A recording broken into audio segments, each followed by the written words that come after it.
আমার ছেলের নাম আরিয়ান, ক্লাস 4-এ পড়ে আমার সন্তান। আসসালামু আলাইকুম। বাংলাদেশের প্রেক্ষাপটে আগুনে 50% পুড়লে বাঁচার সম্ভাবনা একদমই কম। সেখানে 80-90% পুড়লে বাঁচার সম্ভাবনা নাই বললেই চলে। আগুনে পোড়া রোগী 3 থেকে 7 দিনের মধ্যে মারা যেতে পারে। সবচেয়ে কষ্টের ব্যাপার কি জানেন? রোগী না জানলেও ডাক্তার ঠিকই জানে যে সে আর কয়দিন বাঁচবে। আরও কষ্টের ব্যাপার কি জানেন?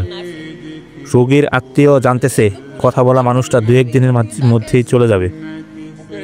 আগুনে পোড়া রোগী সবচেয়ে বেশি খেতে চায় পানি, কিন্তু সেটাও খুব বেশি খেতে পারে না।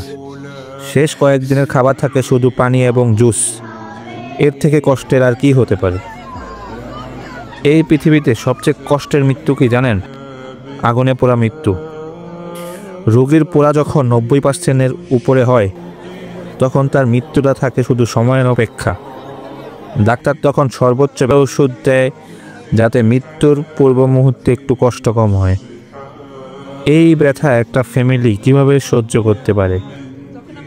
কী বা করার? আল্লাহ আমাদের কম সামর্থ্য দিয়ে দুনিয়াতে পাঠিয়েছেন, আমরা আর কী বা করতে পারি?